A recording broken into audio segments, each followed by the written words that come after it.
Sihanoukville today is almost unrecognizable.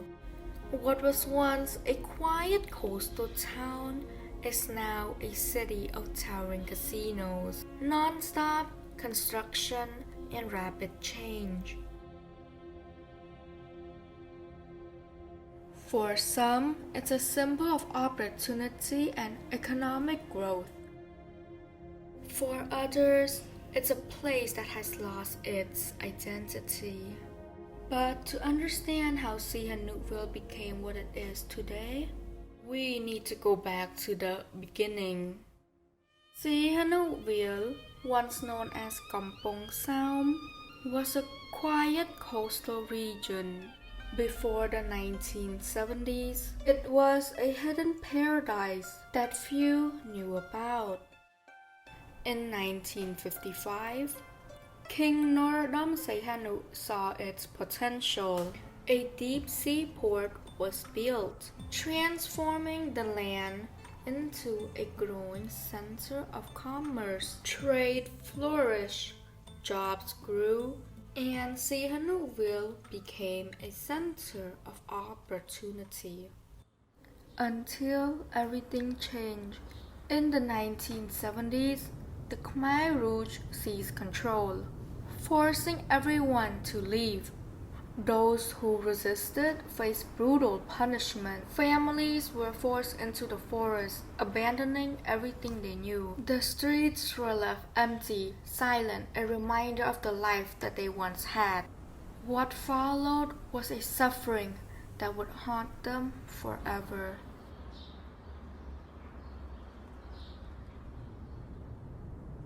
When the war ended, the people returned to nothing. Their homes, their loved ones, all gone. The city lay in ruins and they were broken. But somehow they rebuilt it, carrying the weight of their loss. Sihanoukville will not remain forgotten. By the 1990s, travelers seeking untouched beauty arrived, slowly turning it into a tourist getaway. What was once a peaceful retreat became a hotspot for backpackers, blending relaxation with nightlife. Then everything changed again.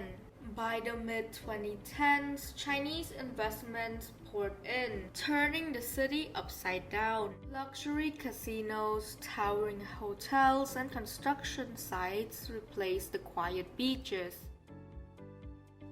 But in 2020, everything came to a halt. The pandemic emptied streets, businesses shut down, and Sihanoukville faced an uncertain future.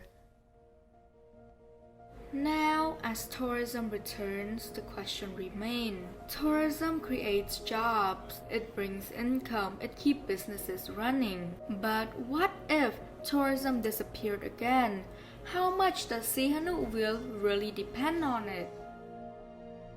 Tourism plays a massive role in Cambodia's economy. It contributes over 11.5% of the country's GDP, meaning gross domestic product, which is the total value of everything Cambodia produces in a year. That includes hotels, restaurants, transportation, markets, and everything that serves tourists. For Sihanoukville, it's not just about dollars, it's about the livelihoods of everyday people.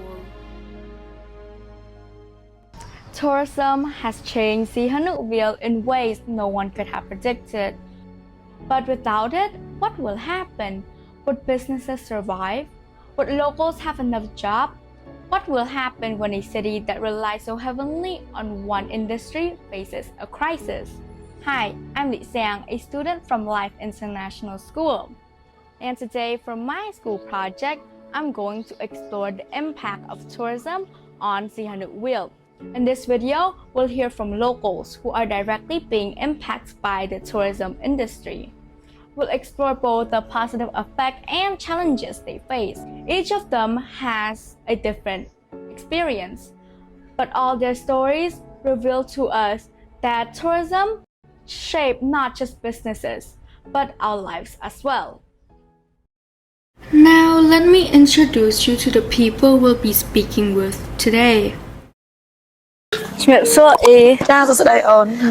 ខ្ញុំលីសៀងខានពេលអ៊ីបន្តិចដើម្បីសួរសំណួរបានអត់អ៊ី អូខេបានតែអូន She is the owner of a restaurant named Tiệm Việt Chit Prambuan that is a popular place in Sihanoukville. Tiệm Việt Chit Prambuan is a place that we can go there to relax and eat delicious and affordable food.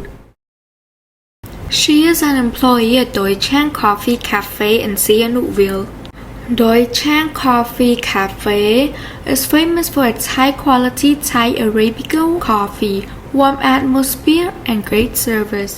She is a local fruit seller in the area of Utrecht Beach. សួរអ៊ីខ្ញុំឈ្មោះលីសៀងសូមរំខានពេលអ៊ីសួរសំណួរបានអត់អ៊ីបានអូនបាន She is a landlord and she rents rooms for tourists in Sihanoukville. សួរអ៊ីតែសួរអូនអ៊ីគឺជាម្ចាស់ហាងអៃដលសាច់អាំងនិងស៊ុបដែលមានឈ្មោះល្បីនៅខេត្តព្រះសីហនុខ្ញុំឈ្មោះលីសៀងបាច់រំខានពេលអ៊ីបន្តិចដើម្បីសួរសំណួរទាក់ទងនឹងវិស័យទេសចរណ៍បានអត់អ៊ីបានអូនតែ Idol Barbecue Restaurant is famous for its unique decoration, delicious sauce, and freshly prepared food. សួរអ៊ីខ្ញុំឈ្មោះលីសៀងអ៊ីបន្តិចបានអត់អ៊ីបានអូនបាន She is a masseuse at Utrecht Beach. Now that you've met them, let's hear how Sihanoukville has shaped their lives, the challenges, the opportunities, and everything in between.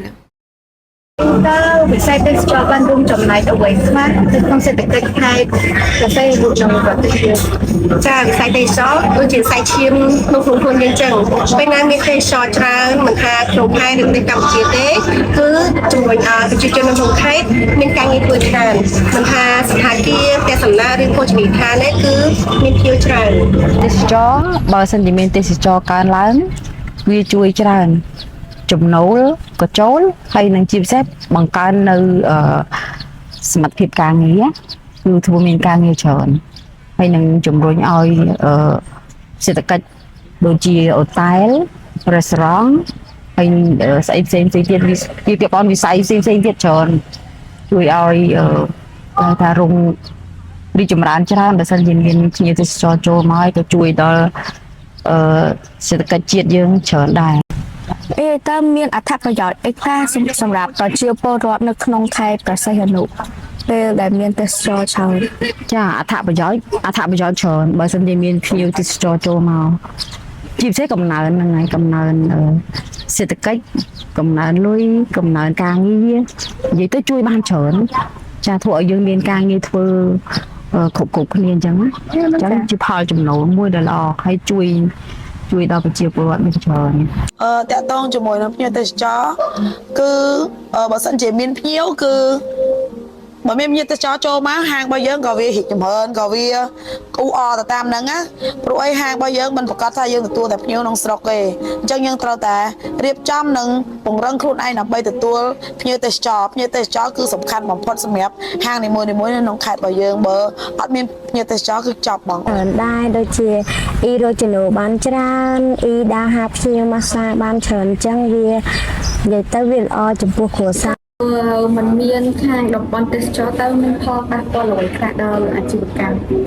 បើសិនជាអត់មានភ្ញៀវទេសចរមកលេងផលប៉ះពាល់ដល់អាជីវកម្មគឺការលក់ដូរអត់សូវដាច់ហើយប្រជាជនអត់សូវមានការងារធ្វើអត់សូវមានភ្ញៀវទេសចរអញ្ចឹងទៅយើងរកអត់សូវបានយើងខ្វះខាតថវិកាអីចឹងទៅរលុយអត់បានអីចឹងគ្រប់គ្រងគ្រួសារអញ្ចឹងណាអូនបើសិនជាមានភ្ញៀវទេសចរមកលេងច្រើនហ្នឹងយើងរកបានល្អនិយាយទៅខេត្តរបស់យើងមួយនេះគឺមានកន្លែងដើរលេងច្រើននិយាយទៅគឺជាខេត្តមួយដែលពោពេញទៅដោយភ្ញៀវទេសចរបើសិនជាអត់មានភ្ញៀវទេធ្វើឲ្យប្រជាជនយើងពិបាកដោយសារអីពួកយើងម្នាក់គឺយើងរស់ស៊ីតាក់ទងជាមួយនឹងភ្ញៀវកាលណាភ្ញៀវមកដើរលេងច្រើនមិនថាតែហាងបងភោជនីយដ្ឋានអូតែលឬក៏អ្នកលក់បន្លែអ្នករត់ Pace Up គឺយើងមានប្រាក់ចំណូលទាំងអស់គ្នាដើម្បីយើងគ្រប់គ្រងនឹងគ្រួសារអញ្ចឹងបើសិនជាអត់មានភ្ញៀវមកវាធ្វើឲ្យប្រជាជនក្នុងខេត្តយើងអត់ខ្វះបាត់បង់ប្រាក់ចំណូលពីភ្ញៀវអញ្ចឹងតើតែមានភ្ញៀវមកបានយើងរីកចម្រើនទាំងអស់គ្នា ពីតើអាជីវកម្មទទួលបានអត្ថប្រយោជន៍និងបញ្ហាអ្វីខ្លះដោយសារពីវិស័យទេសចរនៅក្នុងតំបន់ដែលកំពុងតែពេញនិយម អាជីវកម្មគឺកន្លែងបើកអូស៊ីទៅហ៎ចាអូនអាជីវកម្មដែលយើងកំពុងតែបើកឧទាហរណ៍ថាដូចនៅតាមឆ្នេរអញ្ចឹងគឺគាត់មានផលចំណូលច្រើនពេលដែលភ្ញៀវទេសចរចុះមកច្រើនគាត់ទទួលបានផលចំណូលច្រើនតែគាត់ថាផលប៉ះពាល់បន្តិចបន្តួចចំពោះខាងអាជីវករគឺគាត់អាចជំនិយាយថាអាចរត់ដំណើរការសេវាកម្មហ្នឹងយូរបន្តិចពេលខ្លះគាត់កំងអញ្ចឹងទៅអត់បានលឿនដូចចិត្តអញ្ចឹងណា សម្រាប់ឆ្នេរអូកសម្រាប់តំបន់ទេសចរដូចឆ្នេរអូត្រែននិងឆ្នេរកោះរ៉ូនាំផលប្រយោជន៍ឲ្យអាជីវករដូចជានាំភ្ញៀវទេសចរមកច្រើនធ្វើឲ្យអាជីវករលក់ដូរកាន់តែងាយស្រួល វិស័យទេសចរបានបង្កើតការងារអ្វីខ្លះសម្រាប់ប្រជាពលរដ្ឋនៅក្នុងខេត្តព្រះសីហនុ វិស័យទេសចរបានផ្ដល់អត្ថប្រយោជន៍ច្រើនណាអូនតាក់ទងជាមួយនឹងភោជនីយដ្ឋានឬក៏ទស្សនៈអូតែលអីហ្នឹងជាពិសេសទៅលើប្រជាពលរដ្ឋយើងដែលគាត់អត់មានការងារធ្វើដូចជាសិស្សនិស្សិតដែលគាត់មកស្នាក់នៅរៀនសូត្រហើយគាត់អាចធ្វើការថែមម៉ោងបានដើម្បីជួយជំរុញទៅលើពួកគាត់ដែលមានប្រាក់ចំណូលដែលបានឲ្យគាត់បានទៅរៀនឲ្យគាត់មានលុយបានទៅរៀនមិនបាច់ទៅយកលុយអ្នកផ្ទះយកមករៀនអញ្ចឹងណាអូនហើយជាពលរដ្ឋយើងមួយចំនួនទៀតក៏បានជួយគ្រប់គ្រងគ្រួសារគាត់មួយចំនួនទៀតដែរនិយាយទៅគឺវាដើរទាំងអស់គ្នាអូនអ្នកខ្លះក៏មានការងារធ្វើបើអត់មានភ្ញៀវមកទេអ្នកខ្លះក៏អត់មានការងារធ្វើដេកផ្ទះតែដល់ពេលភ្ញៀវចូលមកច្រើនហ្នឹងទៅវាធ្វើឲ្យម្នាក់រវល់គ្រប់គ្នាថាមានការងារធ្វើគ្រប់គ្នាហ្មងគឺគ្រប់គ្រងបានហើយជួយកាត់បន្ថយអាភាពក្រីក្រនៅក្នុងស្រុកយើងបានទៀត វិស័យទេសចរគឺបង្កើតច្រើនណាអូនដូចជាសន្តាគារត្រូវតែមានសន្តាគារ restaurant និយាយទៅច្រើនដូចនៅតាមឆ្នេរអូនឯងឃើញស្រាប់ហើយគឺមានដូចអ្នកធ្វើកញ្ចក់អីហ្នឹងម៉ាសាយហ្នឹងថានៅតាមអូតែគាត់មានត្រូវមានកាយមានអីមានតាក់ស៊ីសម្រាប់ទឹកជូនភ្ញៀវនិយាយទៅបង្កើតការងារច្រើនណាហើយត្រូវការដូចនិយាយទៅត្រូវការបុគ្គលិកអីច្រើនអញ្ចឹងណាបង្កើតការងារបង្កើតប្រជាពលរដ្ឋអីត្រូវការងារច្រើនអញ្ចឹងពេលដែលមានការងារច្រើនទេសចរចូលមកច្រើនអញ្ចឹងយើងមានចំណូលច្រើន វិស័យទេសចរគឺរួមចំណែកច្រើនណាស់សម្រាប់ខេត្តទី1ស្ថានភាពភោជនីយដ្ឋាននិងរួមមិនថាអ្នករកទឹកដូរឬផាសស្អាតទេគឺបង្កើតការងារច្រើនសម្រាប់ប្រជាជននៅក្នុងខេត្តទៀត តែអីចិត្តថាការងារទាំងនោះមានស្ថិរភាពដែរទេស្ថិរភាពមានក៏តែយើងមានវិស័យទេសចរកាន់តែច្រើនគឺស្ថិរភាពនៃផ្នែកខាងឬភោជនីយដ្ឋានគឺកាន់តែខ្ពស់ បើសិនជាតំបន់យើងល្អដូចថានៅតែរក្សាគេហៅថាសេវាកម្មដដែលអ្នកទេសចរតែចុះមករហូតគឺគិតថាមានស្ថិរភាពមានតែអូនមានស្ថិរភាពតាមដូចថាភ្ញៀវទេសចរមកដល់លេងនៅតំបន់យើងកាន់តែច្រើនហើយ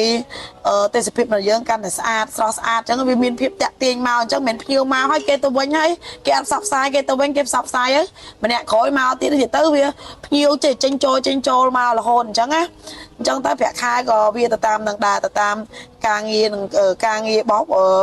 ប្រជាជនថាពួកគាត់ចេះបានច្រើនក៏បានប្រាក់ក៏បានទទួលប្រាក់ខែច្រើនបើគាត់ចេះតិចក៏បានតិចតាមនឹងតែក៏វាមិនមែនតិចអូនម្នាក់គឺបានច្រើនដោយសារដល់ខេត្តរបស់យើងមានជាតំបន់ទេសចរមួយដែលល្បី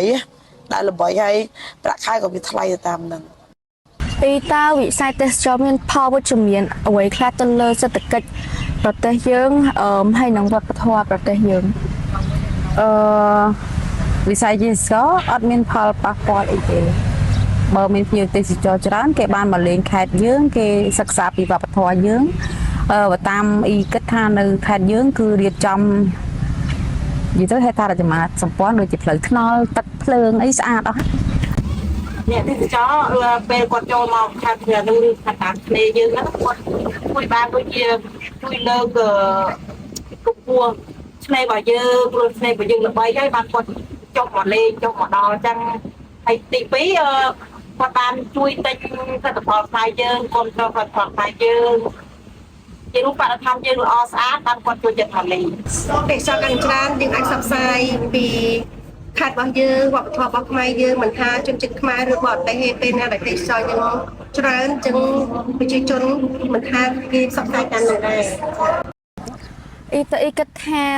អ្នកទេសចរមានបានបង្កបញ្ហាបរិស្ថានឬក៏វប្បធម៌ណាមួយអត់ អ្នកទេសចរមកលេង ចា នៅក្នុងខេត្តយើង ចា អាហ្នឹងបុគ្គលមួយចំនួនក៏គាត់មកលេងសប្បាយជាលក្ខណៈគ្រួសារអញ្ចឹងទៅហើយដូចនៅតាមឆ្នេរយើងគេមានកន្លែងនិយាយពីអនាម័យស្អាតទេ អ៊ីតើវិស័យទេសចរមានឥទ្ធិពលយ៉ាងណាខ្លះទៅលើការផ្លាស់ប្ដូរហេដ្ឋារចនាសម្ព័ន្ធរបស់ខេត្តយើង ចាវិស័យទេសចរដែលមានផលប៉ះពាល់មកលើខេត្តយើងហ្នឹងគឺវាមានផ្លូវធំទូលាយហើយទីក្រុងយើងហ្នឹងក៏រៀងប្រែរូបទៅស្អាតខ្ល้ายជាតំបន់ទេសចរមួយដូចហុងកុងដូចសិង្ហបុរីអញ្ចឹងចាហើយមានផ្លូវថ្នល់ទលំទលាយមានតាមឆ្នេរមានបន្ទប់ទឹកសាធារណៈមានអីល្អចាយើងមិនបាច់ចាយលុយអស់ច្រើន និយាយទៅតាំងពីខេត្តរបស់យើងជាប់លំដាប់ថ្នាក់លេខ1ទៅលើវិស័យទេសចរសមុទ្រស្អាតទីក្រុងស្អាតមកមានភ្ញៀវមកច្រើនហើយការរៀបចំរបស់អាជ្ញាធររបស់សាលាក្រុងសាលាខេត្តពួកគាត់មានសណ្ដាប់ធ្នាប់បងអូនតាក់ទងជាមួយនឹងអនាម័យផ្លូវថ្នល់ផ្លូវអីភ្លើងឬក៏សន្តិសុខក្នុងសង្គមអីគឺល្អទាំងអស់អូនសុវត្ថិភាពហ្មងជូនភ្ញៀវដែលគាត់មកដើរលេងវាធ្វើឲ្យគាត់ដើរលេងបែបសុបាយមានទំនុកចិត្តណាសុវត្ថិភាពអត់មានការលួចអត់មានការបាត់អត់មានចោលមានអីអញ្ចឹងណាតាក់ទងជាមួយនឹងសម្រាមក៏អត់សូវឃើញមានគឺខាងអាជ្ញាធរយើងគឺរៀបចំបានល្អសម្រាប់ទទួលភ្ញៀវ ចាតើអ៊ីគិតថាការផ្លាស់ប្ដូរខាងផ្លូវហើយនឹងកន្លែងសាធារណៈប៉ុនយើងហ្នឹងវាមានផលប៉ះពាល់អីដល់ជីវិតយើងរាល់ថ្ងៃអត់ហើយវាមានសេដ្ឋកិច្ចអីខ្លះក្នុងស្រុកយើងអី គឺវារីកចម្រើនអូនបើតាមយើងចាក់ស្ដែងយើងមើលទៅវារីកចម្រើនហ្មងនៅក្នុងខេត្តរបស់យើងណាវាមានផលប៉ះពាល់វាមានតែជួយឲ្យបរិស្ថាននិងអនាម័យស្អាតល្អហើយសន្តិសុខល្អ អូនការកែប្រែនេះគឺល្អធ្វើឲ្យខេត្តយើងហ្នឹងគឺស្អាតប្រែប្រួលទៅជាស្អាតហើយធ្វើឲ្យសេដ្ឋកិច្ចយើងរីកចម្រើន អ៊ីគិតថាគ្រប់តំបន់នៃខេត្តប៉ុនយើងនឹងទទួលបានផលប្រយោជន៍ស្មើគ្នាពីវិស័យទេសចរដែរទេ អ៊ីគិតថាมันអាចស្មើគ្នាព្រោះនៅតាមតំបន់មួយមានការរៀបចំផ្សេងៗគ្នាហើយសេវាកម្មក៏ផ្សេងៗគ្នាដែរអញ្ចឹងវាអាចនឹងខុសគ្នា ផលប្រយោជន៍វាមិនអាចដូចគ្នាទេជាកម្មខ្លះខ្នាតតូចជាខ្នាតធំប៉ុន្តែការចំណេញលើវិស័យទេសចរគឺដូចគ្នាតាមនៃអាជីវកម្ម វាតាមទំហំຂະຫນាតឧទាហរណ៍ថាទំហំຂະຫນាតគាត់បើកបែបភោជនីយដ្ឋានបែបធំអញ្ចឹងប្រាក់ចំណូលរបស់គាត់ក៏បែបទំហំធំបើសិនជាបងរថតាក់ស៊ីគាត់បានទំហំរបស់គាត់បែបតាមຂະຫນាតតូចវាមានຂະຫນាតតូចវាមានຂະຫນាតធំវាយើងអាស្រ័យទៅលើអាជីវកម្មរបស់យើងណាបើយើងចំណាយទូចបើយើងបើកហាងទូចក៏វាបានមកតិចបើយើងបើកហាងធំក៏វាបានមកច្រើនអញ្ចឹងអូនតែបើបងគិតទៅគឺវាបានគ្រប់គ្នាទាំងអស់មិនថាបានមួយអត់មួយអញ្ចឹងដោយសារអីភ្ញៀវមិនប្រកាសថាទៅលេងនៅតំបន់ហ្នឹងឯងតំបន់ហ្នឹងគឺល្បីថា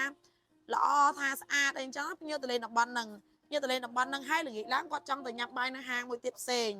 ដល់ពេលល្ងាចឡើងគាត់ចង់ជិះឡានតាក់ស៊ីឬក៏ជិះ Pace Up ដើរជុំវិញទីក្រុងអីវាបានទាំងអស់គ្នាគាត់ត្រូវការទៅអង្គុយញ៉ាំអីបែប relax ក៏និយាយទៅគឺផលប្រយោជន៍គឺបានទាំងអស់គ្នាហ្មងអូន អ៊ីគិតថាយើងអាចធ្វើដូចម្ដេចដើម្បីធានាថាអត្ថប្រយោជន៍នៃវិស័យទេសចរត្រូវបានផ្សព្វផ្សាយកាន់តែច្រើនហើយស្មើគ្នាទៅទូទាំងខេត្តយើង ផ្សព្វផ្សាយរៀងទលំទលាយដែរតាមប្រព័ន្ធ social media ដូចជា Facebook អីចឹងណា អានេះសំខាន់ប្រជាជនក្នុងខេត្តយើងត្រូវមានទូនាទីមួយផ្សព្វផ្សាយព័ត៌មានណាដែលល្អមានប្រយោជន៍សម្រាប់ខេត្តយើង Experiencing Sihanoukville's transformation up close has changed the way I see tourism. It's not just about the places we visit, it's about the people who build their life around them. Finding the balance between progress and preservation is what truly defines sustainable growth. After speaking with business owners, workers, and the people who call this place home, I've seen firsthand how tourism has reshaped Sihanoukville. It fuels growth and opportunity, but it comes with struggles. Behind every success are the challenges people face while adapting to the change. Thank you for being part on this journey. I hope this has given you a new perspective on the impact of tourism and how we can all play a part on shaping a future that honors both the progress and the communities that make these places so special.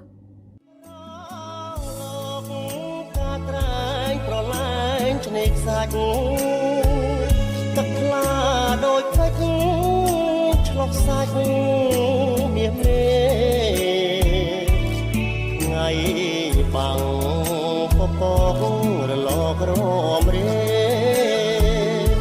ពីរួងและទេពើបំពេបងអកំពុងសំប្រឡំដួងចិត្តស្នេហ៍ស្ងាត់តែផ្ដិតផ្ដោផ្ដោរលកបោកប្រានច្រើនអូនអើយបងទៅលើបងកងក្រោមមកុដស្នេហា